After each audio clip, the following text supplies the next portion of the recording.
अस्सलामु अलैकुम वरहमतुल्लाहि वबरकातहू। विषय मराठी, निबंध प्रकार आत्मवृत्तपर निबंध। निबंध याने क्या? नि प्लस बंध इक्वल टू निबंध।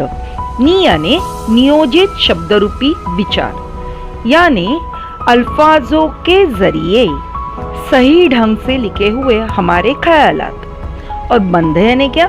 बांध ले यानी बांधा हुआ।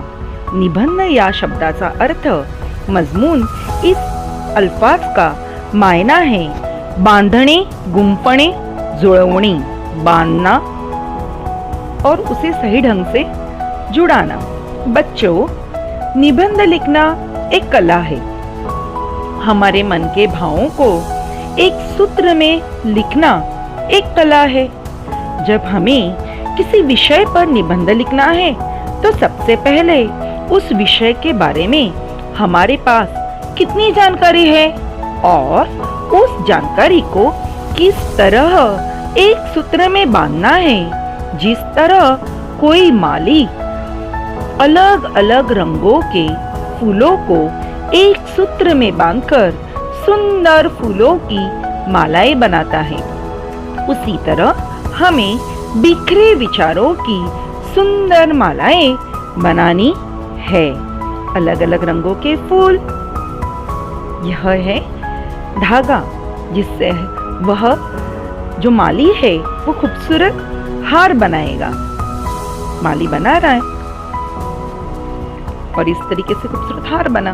वैसे ही हमें भी अलग अलग ख्यालों को अच्छे तरीके से एक सूत्र में लिखना है जिससे वह खूबसूरत लगे और हमारे विचारों में खूबसूरती आए। निबंध के प्रकार है 5। एक वर्णनात्मक, दूसरा विवरणात्मक, तीसरा विचारात्मक, चौथा कल्पना प्रदान और पांचवा आत्मकथनात्मक। निबंध लेखन, आपलं लेखन चित्रदर्शी असलं पाहिजे। हमारा मजमून, हमने जो भी लिखा हुआ है वो चित्रदर्शी रहना चाहिए, यानी एक नजारा हमारे आंखों के सामने आना चाहिए। म्हणजे ते हुबेहूब डोळ्यासमोर उभे राहिले पाहिजे, यानी वो जैसे के वैसे आंखों के सामने आना चाहिए, आणि तेही मोजक्या शब्दात और वो भी गिने चुने अल्फाजों में। हमें किसी सब्जेक्ट पे मजमून लिखने के लिए कहा, निबंध लिखने के लिए कहा, तो उस विषय पर पूरी किताब लिखनी नहीं है, लेकिन कम अल्फाजों में हमें हमारे ख्यालात वहां पे बताने हैं, जाहीर करने हैं। आपल्या लिखाणातून नेमके आपल्याला काय सांगायचं ते कळले पाहिजे। हमारे लिखने में से हमें हकीकत में क्या कहना है, क्या बताना है, वो उस मजमून से समझना चाहिए। प्रस्तावना यानी शुरुआत। आत्मकथन म्हणजे काय? हम आज आत्मकथन वाले मजमून की पढ़ाई कर रहे हैं, इसलिए यहाँ पे यह सवाल पूछा गया। आत्मकथन म्हणजे काय? आत्मकथन म्हणजे स्वतःच्या आयुष्याविषयीची माहिती किंवा वृत्तांत होय। खुद के जिंदगी के बारे में के मालूमात या तो बातें यानी आत्मकथन हुआ। आत्मकथनाला आत्मवृत्त असेही म्हणतात। आत्मकथन को आत्मवृत्त ऐसे भी कहते हैं।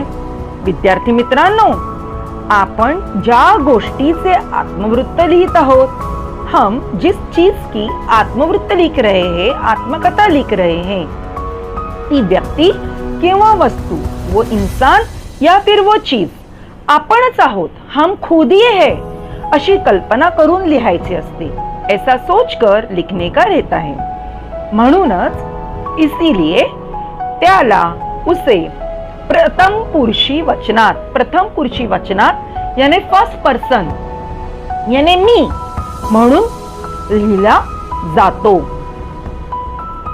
एखादी सजीव व निर्जीव वस्तू स्वतःच्या आयुष्यातील गोष्टींचे, आपल्या सुखदुःखांचे कथन करत आहे, अशी कल्पना करून केलेले लेखन म्हणजे आत्मकथनपर लेखन होय। एखादी जानदार या बेजान चीज खुद के जिंदगी में की जो गम की या खुशियों की बातें हैं वो हमें बता रही है, ऐसा सोचकर लिखी हुई चीज को हम आत्मकथन पर लेखन कहेंगे. या प्रकाराच्या निबंधांना मनोगत, कैफियत, कहानी, आत्मवृत्त, आत्मनिवेदन अशी भी ही नावे आहेत. इस तरीके के मजमून को ये भी अलग नामे हैं. कौन कौन से? तो मनोगत, कैफियत, कहानी, आत्मवृत्त, आत्मनिवेदन यह भी नामे हैं. आत्मकथन करताना लक्षात घ्यायची मुद्दे. आत्मकथन लिखते समय ध्यान में लेने वाली बातें. 1. सजीव व निर्जीव घटकाबाबत सर्व समावेशक विचार करावा. जानदार चीज हो या बेजान चीज हो, हम जब उसके बारे में बात करेंगे तो उसके सभी घटकों के बारे में हम सोचेंगे. त्यांच्या भावना, उनकी भावनाएं, सुख दुःख, खुशियां गम, सवयी, आदतें, उपयोग, इस्तेमाल, कार्य, काम यांचा शोध निरीक्षण शक्तीने घ्यावा. इनको हमें ढूंढना है. कैसे? तो शोध निरीक्षण शक्ति ने. शोध यानी ढूंढना और निरीक्षण शक्ति ने यानी बारीकी से देखने की ताकत. यानी एग्जाम्पल हम आगे देखने ही वाले हैं. स्कूल के बारे में आत्मकथा लिखी हुई.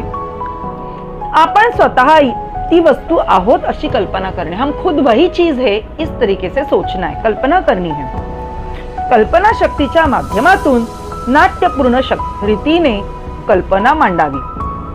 सोचने की जो ताकत रहती, कुवत रहती, उसके जरिए से एक तरीके से ड्रामा है, नाटक है. इस तरीके से सोचकर हमें उसे लिखना है.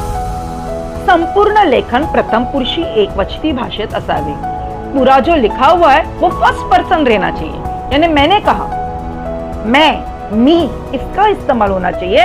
साथ में वो एक वचन ही होना चाहिए. जब हम आत्मकथा पर निबंध लिखते हैं तब बोलने वाला इंसान या चीज वो एक ही होती है और वो अपने बारे में बोलते जाती है. आत्मकथनाला अनुरूप अशी वाक्यरचना असावी. आत्मकथन कर रहा है तो उसे सूट होगी इस तरीके से जुमले रहने चाहिए. आत्मकथनात योग्य जागी विराम चिन्हांचा वापर करावा.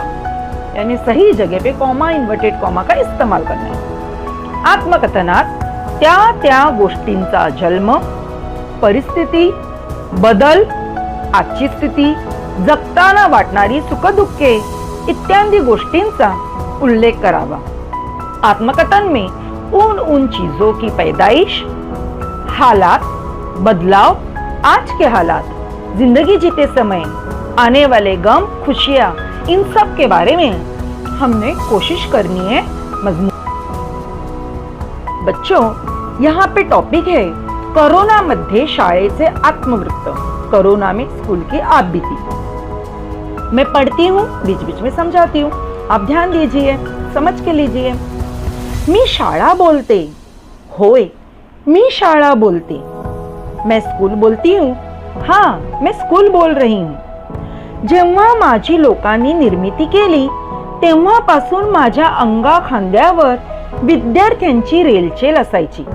जब लोगों ने मुझे बनाया तब से मेरे बदन पर बच्चों की भीड़ रहती थी. मुलं, पालक, मुख्याध्यापक, शिक्षक, शिक्षकेतर वर्ग, व्यवस्थापक रोज माझ्याकडे यायची.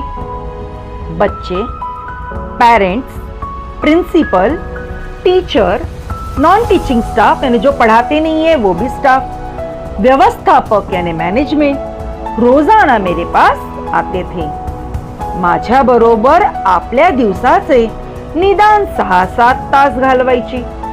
मेरे साथ अपने दिन के कम से कम 6 से 7 घंटे घालते थे. विद्यार्थी सर्वांगीण विकासाची मूल्ये, विद्या, खेळ, स्पर्धा सर्वांचा आनंद घेत आपले व्यक्तिमत्व बहरून टाकण्याचा प्रयत्न करत. जो छात्र रहते थे वो सभी अंगों से अपना विकास होना चाहिए. इसलिए जो वैल्यूज रहते हैं, अच्छी बातें रहती है, जिंदगी कैसे जीने का, किस अंदाज से जीने का, किस तरीके से हमारे में इंसानियत के वैल्यूज आनी चाहिए. विद्या यानी इल्म, खेल यानी खेल, स्पर्धा यानी कंपटीशन. इन सभी की खुशियां लेते हुए वो अपने पर्सनालिटी को निखारने की कोशिश करते हैं. अपना व्यक्तिमत्व यानी पर्सनालिटी, इसको निखारने की कोशिश करते हैं। या प्रयत्नामागे, इस कोशिश के पीछे, प्रयत्न यानी कोशिश, या प्रयत्नामागे, इस कोशिश के पीछे मुख्याध्यापिका, शिक्षक, शिक्षकेतर वर्ग, व्यवस्थापन यांचे श्रम असायचे। इस कोशिश के पीछे principal, teacher, non teaching staff और मैनेजमेंट सभी की मेहनत रहती थी। नेक्स्ट पैराग्राफ, मला हे रोज पाहताना फार आनंद व्हायचा। मुझे ये रोजाना देखते समय बहुत खुशी होती थी। माझ्या अंगा खांद्यावर बागडणारी, ज्ञानार्जन करत, लहानाची मोठी होत, आपला सर्वांगीण विकास करत ही मुलं जेव्हा आपले निकाल पत्र हातात घेतात तेव्हा मला असे वाटायचे की मीच या सर्व मुलांची आई आहे आणि त्यांच्या यशात आनंदी व्हायची। मुझे रोजाना देखते समय बहुत खुशी होती थी। माझ्या अंगा खांद्यावर यानी बदन पर। अब यहाँ पे स्कूल बोल रही है यानी स्कूल के बिल्डिंग पे। बागडनारी यानी यहाँ वहां खेलने वाले, दौड़ने वाले। ज्ञानार्जन करत, ज्ञानार्जन यानी इल्म हासिल करते हुए। लहानाची मोठी होत, छोटे के बड़े होते समय। आपला सर्वांगीण विकास करत, अपना चारों तरफ से सभी जगह से विकास करते हुए, प्रगति करते हुए। ही मुलं, ये बच्चे जेव्हा जब आपले अपना निकाल पत्र यानी रिजल्ट हातात घेतात, हाथ में लेते हैं, तेव्हा मला, तब मुझे असे वाटायचे की, ऐसे लगता था कि मीच या सर्व मुलांची, मैं ही इन सभी बच्चों की आई आहे, माँ हूं आणि और त्यांच्या यशात, उनके कामयाबी में आनंदी व्हायची, खुश होती थी। शुरुआत मैंने क्या की हूँ, शुरुआत में मैंने स्कूल हमारे साथ बात कर रही है। फिर स्कूल के साथ इतिहास क्या था, स्कूल का इतिहास। पैदा हुई, तैयार हो गई, तब से लेकर उसके पास भीड़, बच्चों की, पेरेंट्स की, टीचर्स की, प्रिंसिपल की, मैनेजमेंट की, लोगों की रोजाना आने जाने की भीड़।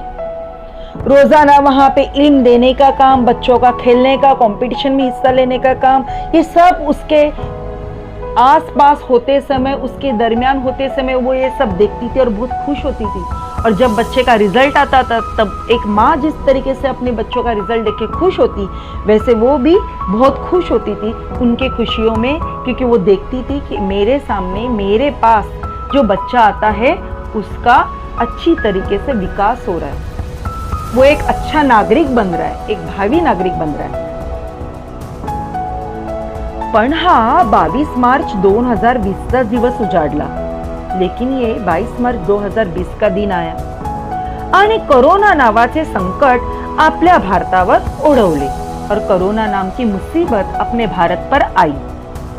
सर्व ठिकाणी आजाराने ग्रस्त माणसे, मुले होताना ऐकू यायला लागले। सभी जगह पे बीमारी से तकलीफ में रहे हुए इंसान, बच्चे हो रहे हैं ऐसा सुनाई देने लगा। आणि माझ्या अंगा खांद्यावर खेळत मोठी होणारी मुले कोरोनाला घाबरून सरकारच्या आदेशाने घरी बसून ऑनलाइन अभ्यास करू लागली। और जो मेरे बदन पर खेलते हुए बड़े होने वाले बच्चे कोरोना को डर कर सरकार के हुक्म से घर में बैठकर ऑनलाइन पढ़ाई करने लगे। नेक्स्ट पैराग्राफ, मुले घरात राहू लागली, बच्चे घर में रहने लगे। माझ्याकडे यायची बंद झाली, मेरे पास आने के बंद हो गए। मला वर्षानुवर्षाची मुलांना पाहायची सवय आहे। मुझे सालों साल बच्चों को देखने की आदत है। मला आज त्यांच्याशिवाय जगणं एक संन्यास घेतल्यासारखं झालं आहे। मुझे आज उनके बगैर जीना यानी एक संन्यास लिए जैसा, यानी सब कुछ छोड़कर अकेले रहे जैसा लगने लगा है। शाळेतला फळा, वर्ग, मैदान सर्व माझ्याशी बोलतात। स्कूल में के ब्लैक बोर्ड, फळा यानी ब्लैक बोर्ड, वर्ग यानी क्लास, मैदान यानी ग्राउंड, सर्व माझ्याशी बोलतात, सभी मेरे साथ बातचीत करते हैं। ते देखील विद्यार्थ्यांची खूप आठवण काढतात, वो भी बच्चों को बहुत याद करते हैं। आम्ही कधी कधी एकमेकांशी बोलताना रडतोही, हम कभी कभी एक दूसरे से बात करते समय रोते भी आणि परमेश्वराला प्रार्थना करतो की और खुदा को प्रार्थना यानी दुआ मांगते हैं की हे विश्वच माझे घर आहे, ये दुनियाही मेरा घर है, तर तो या विश्वाला तू कोरोना सारख्या आजारापासून लवकरात लवकर मुक्त कर।